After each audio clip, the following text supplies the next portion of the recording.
Ukraine Today is joined by Harry Triguboff, an Australian property developer and philanthropist. Harry, Mr. Triguboff, many, many thanks for joining us. Thank you very much for having me. It's your first time here in Kyiv, and yes. You're here not so much as a property developer, but in fact as a philanthropist. That's correct? Yes, yes. Tell us a little bit about what's brought you here to Ukraine.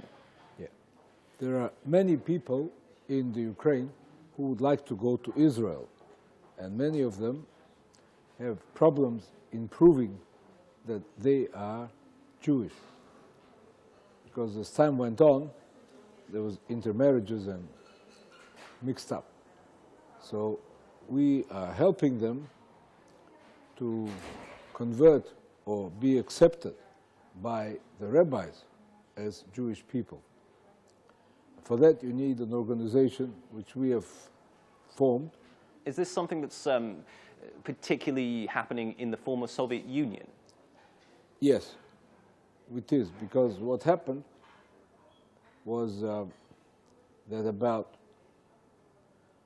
25 years ago, Gorbachev allowed many people to go to Israel. And Israel suddenly got 1 million Russians. And of those million, probably 300,000 were not recognized by the rabbis. They were recognized by the state of Israel, but not by the rabbis. In Israel, is this something that's become more strict over time, or it hasn't changed in Israel now? Because it seems to me that Israel, its position in the Middle East, is a difficult one. You need to grow the Jewish population. I assume that's sort of what's behind your work. Yes. Of course, we need to grow the population. We need it very badly. And they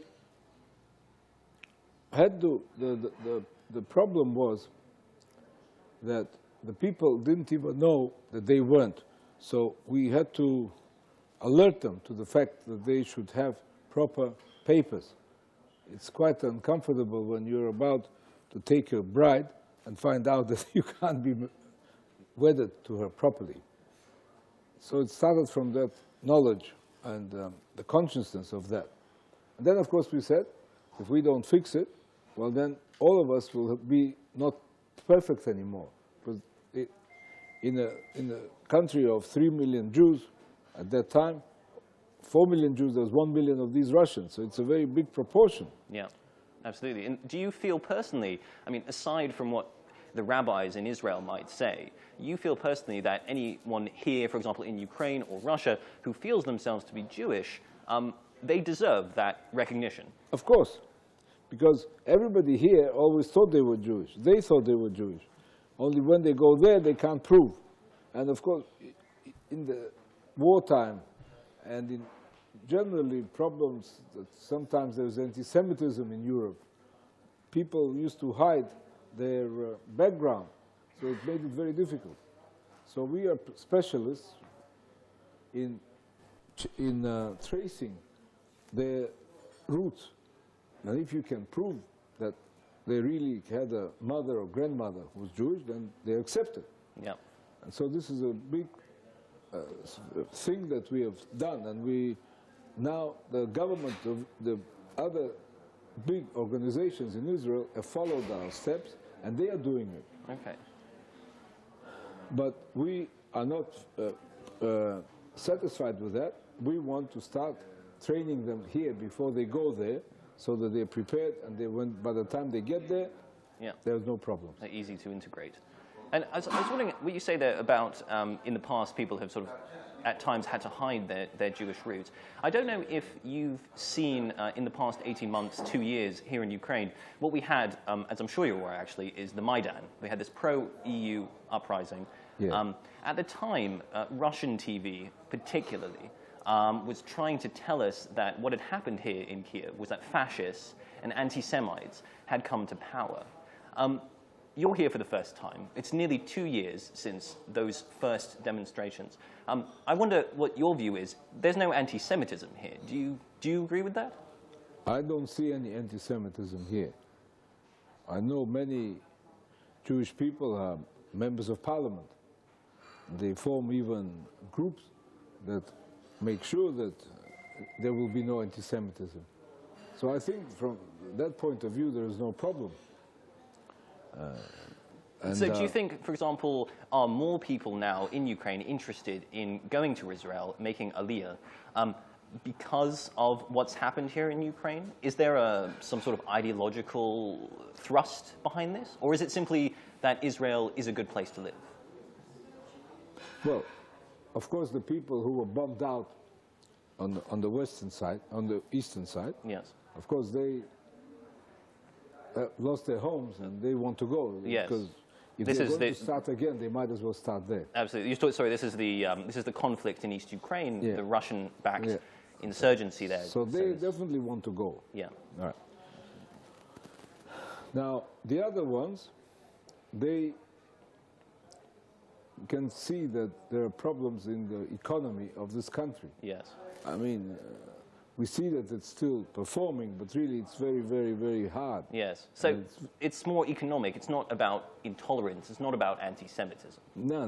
Not, it's economic. It's economic, yes. And because what it's easier to stay here if you're born here, you know everything here, settled here. Absolutely. It's easier. Absolutely. But because of all the problems that have come through, yeah. There's more of them that want to go to Israel. Yes, and these economic problems, as a man yourself of business, of many years' experience, would you put your money in Ukraine right now? No, I wouldn't put my money. I wouldn't put my money here. But if I was a builder, say, and I already had the land, and I couldn't sell the land, I would probably build, because I could rent it out. And in time, I'm sure the prices will go up. But at the moment, I think Ukraine, it's a great opportunity for everyone, because the labor is very cheap and the people are very well educated. Yeah. I see universities in every corner. It's unbelievable. So I think they will be used properly, but it'll take time to settle in. Absolutely. And actually, I did read recently what you say there about the labor being cheap, and sort of the level of cost of labor compared to the level of education of the population is very good. It's very high. But at the same time, I read that the average wage here hovers around, I don't know, $2 an hour, perhaps. Right. And on the one hand, yes, as a business person, you look at that and you think, well, that's good. But on the other hand, I feel like from the point of view of maybe social welfare, from thinking of living standards, I think it seems like it's not a good thing. What side of the argument should we lean on here? Is this good or bad?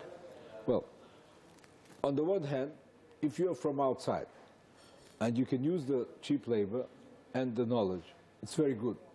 On the other hand, if you work here, you do business here, the people have no money to spend. Now that's a problem.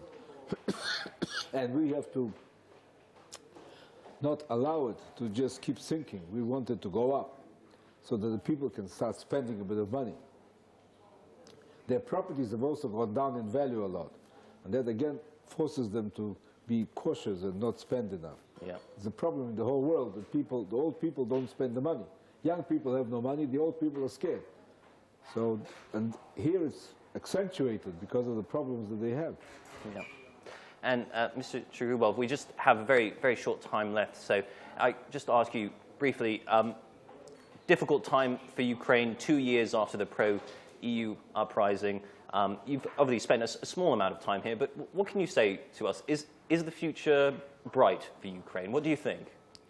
Well, I think that if I was living here, I'd probably come to Kyiv, because that's, I think, the first place that will go ahead. And Kyiv will then drag the others with it. In future, of course, they will catch up somehow. But at the moment, Kyiv is the place to be. And I'm sure that we can already see some buildings going up. Whereas in Dnipropetrovsk, it's still very quiet there. Okay. But it will change. So start from here and it will go through. Many, many thanks for joining us. Thank you very much. This has been Ukraine Today. We've been joined by Harry Triguboff, Australian property developer and philanthropist. You're watching Ukraine Today.